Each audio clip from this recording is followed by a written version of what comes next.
नीट 2026 paper leak प्रकरणाच्या निषेधार्थ सिडको नवीन नांदेडमध्ये आंदोलन।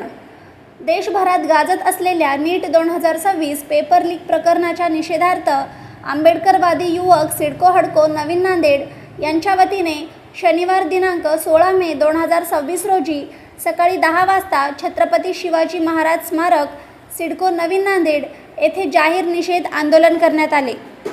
या आंदोलनाद्वारे नीट परीक्षेत झालेल्या गैरव्यवहाराची सखोल चौकशी करून दोषीवर कठोर कारवाई करण्यात यावी अशी जोरदार मागणी करण्यात आली आहे। तसेच विद्यार्थ्यांच्या भविष्याशी खेळ करणाऱ्या या प्रकारामुळे देशभरातील विद्यार्थ्यांमध्ये संतापाची लाट निर्माण झाली असून केंद्र सरकारने या प्रकरणाची गंभीर दखल घ्यावी अशी भावना आंदोलकांनी व्यक्त केली। नीट 2026 पेपर लीक प्रकरणामुळे लाखो विद्यार्थ्यांच्या मेहनतीवर पाणी फेरले गेले असून देशाच्या शिक्षण व्यवस्थेवर प्रश्नचिन्ह निर्माण झाले आहे। त्यामुळे देशाच्या शिक्षण मंत्र्यांनी नैतिक जबाबदारी स्वीकारून राजीनामा द्यावा अशी मागणीही आंदोलकांनी केली आहे। यावेळी ॲडव्होकेट प्रसेनजित वाघमारे, सम्राट आढाव, बारा वाघमारे, आकाश चव्हाण, सिद्धांत वाघमारे, किरण लोखंडे, आशुतोष वाघमारे, शेख सलमान, आकाश सोनसळे, आकाश सूर्यवंशी, मनोज नवघरे, रमेश झगडे व विविध सामाजिक कार्यकर्ते, युवक व विद्यार्थ्यांची उपस्थिती होती। घोषणाबाजी करत केंद्र सरकारच्या विरोधात तीव्र निषेध व्यक्त करण्यात आला आहे।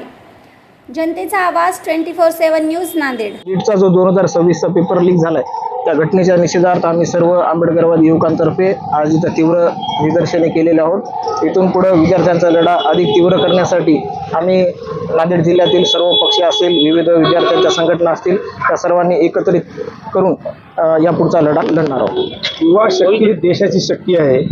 आज युवाला गुलाम बनण्याचं षडयंत्र चालू आहे, काय सांगता? अगदी बरोबर बोललात तुम्ही।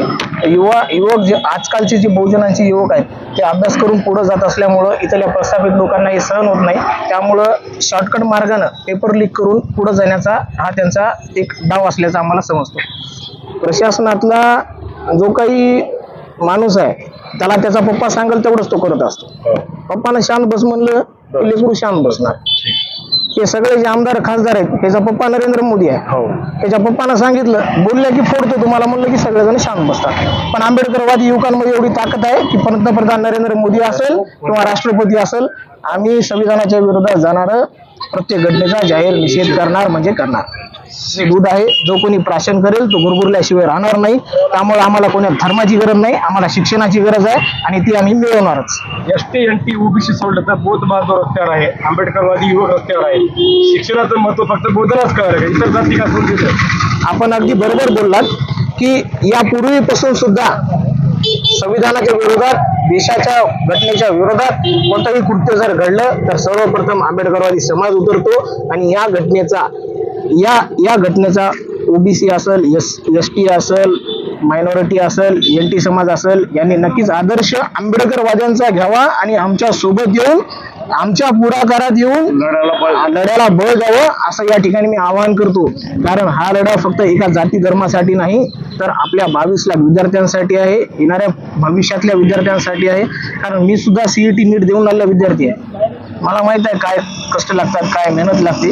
त्यामुळे सर्व समाजातल्या पुढाऱ्यांनी एकत्र येऊन हा लढा लढला पाहिजे असं मला वाटतं। आंबेडकरवादी संघटनेच्या वतीने शिक्षण मंत्र्यांना काय आवाहन करणार?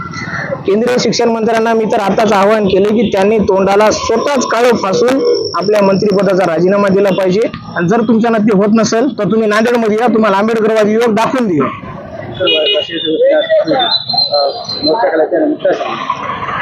देशामध्ये केंद्र सरकार, राज्य सरकार विद्यार्थ्यांच्या परीक्षा घेण्यात जे काही अपयशी होत आहे, जसं की नीटची परीक्षा आतापर्यंत 2017, 21, 24 आणि 26 ला घोटाळा होऊन सुद्धा हे सरकार त्यावर कोणतीच ऍक्शन घेत नाही आणि त्या आरोपींना मोकाट सोडवले। या सरकारला जागेवर आणण्यासाठी, या सरकारला त्याची जागा दाखवण्यासाठी आणि इथल्या सर्व जाती धर्माच्या युवकांच्या, विद्यार्थ्यांच्या हितासाठी आज आम्ही रस्त्यावर उतरलो।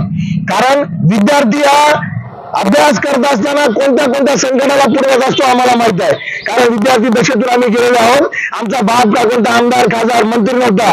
आम्ही सर्वसामान्य कुटुंबातील विद्यार्थी, तर आम्हाला विद्यार्थ्यांची अडचण माहित आहे की त्या कुटुंबाच्या सर्व गोष्टीला बाजूला सारून विद्यार्थ्याला शिक्षण शिकावं लागते. आणि शिक्षण शिकून कुठेतरी परिवाराचं आपल्या नाव करण्यासाठी, देशाचं नाव करण्यासाठी आणि आपल्या देशामध्ये या व्यवस्थेला कुठेतरी म्हणजे पुढे जाण्यासाठी आज युवक झटत आहे. पण त्या युवकाचा पेपर फोडून या देशातील मनोवादी सरकार, जातीयवादी सरकार विद्यार्थ्याला रोखण्याचं षडयंत्र या परीक्षेच्या माध्यमातून करत आहे. आज आपण बघत आहोत बहुजन समाजातील युवक आज मोठ्या मोठ्या पदव्या, मोठ्या मोठ्या डिग्र्या घेऊन आज चांगल्या पदावर जात आहेत. हे त्याला भेटत नाही. कारण त्याला माहित आहे आता हे सगळेजण अभ्यासाला पुढे गेलेत, अभ्यास करून पुढे चाललेत, तर यांना कुठेतरी रोखलं पाहिजे. मग मधल्यामधून घ्या पेपर देऊन त्याला मोठे मोठे मार्क पाहिजे. आम्ही विचार केलेला की या 4-5 क्लासेसच्या मोठे गावकर असतील, भारगाव असेल, कोणाळे असेल, याच्याच क्लासचे विद्यार्थ्यांना कसं काय मार्क पडाले. कुठेतरी पाणी हे मुरू लागलं आणि ते कळालं आहे की हे यांचे पेपर पहिल्यापासूनच त्याला भेटायले आणि त्यानुसारच हे परीक्षा व्हायला आणि त्याच्यामुळे त्यांचे विद्यार्थी आज मोठे मोठे. कारण आम्ही बघायले की सर्वसामान्य कुटुंबातला युवक कुठेतरी म्हणजे मागे राहिलाय आणि मोठ्या मोठ्या उद्योगपतीचे पुढे चालले. त्याच्यामुळे हे यंत्रणा भ्रष्टाचार यंत्रणा आहे. या यंत्रणेला कुठेतरी पायाखाली दाबलं पाहिजे. म्हणून आज आंबेडकरवादी युवक सर्वच, आज आमचा सन्मान असेल, आज सर्व जाती धर्माचे, आज मातंग समाजातील, बौद्ध समाजातील, ओबीसी समाजातील, एसटी समाजातील सर्व युवक आज रस्त्यावर आले आहेत.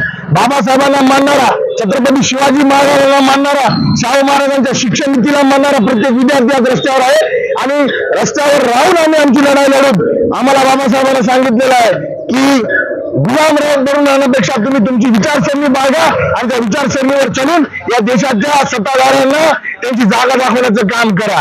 आणि हीच आज आम्ही भूमिका घेऊन आज रस्त्यावर होतो. ऊन वाढत असेल, वारा वादळ सगळं येईल, कारण आम्ही बाबासाहेबांचे वंशज आहोत. आम्हाला या गोष्टीचा विचार नाही. समाजाच्या हितासाठी आम्ही आमचं काम करण्यासाठी सदैव तयार राहून सरकारचा या ठिकाणी जाहीर निषेध करतो आणि सरकारला आवाहन करतो या परीक्षेच्या संदर्भात लवकरात लवकर निर्णय झाला पाहिजे. आणि काही वारं देशभर पसरणार आहे आणि याचा निषेध मोठ्या प्रमाणात चालू होणार आहे. त्यामुळे या ठिकाणी सरकारचा जाहीर निषेध करतो. देवेंद्र फडणवीस असेल, या ठिकाणचा शिक्षण मंत्री असेल, नरेंद्र मोदी असेल, यांना पण याला आवाहन करतो की लवकरात लवकर या भूमिकेवर त्यांनी उतरलं पाहिजे की विद्यार्थ्यांचं आताच मला 300 कोटी रुपयाचं देशाचं नुकसान झालं. त्या नुकसानीचं कुठेतरी या ठिकाणी भरपाई झाली पाहिजे. आणि बाबा वाघमारे साहेबांनी म्हणल्यासारखं प्रत्येक विद्यार्थ्याला 10 लाख रुपये मिळाले पाहिजे. कुंभमेळ्याला तुम्ही 2.5 करोड 25 हजार करोड रुपये द्यायला आणि विद्यार्थ्यांच्या शिक्षणाला रुपये नाही, याचा सरकारचा मी जाहीर निषेध करतो. विद्यार्थी म्हणून मी सरकारचा या ठिकाणी निषेध करतो. थांबतो. धन्यवाद.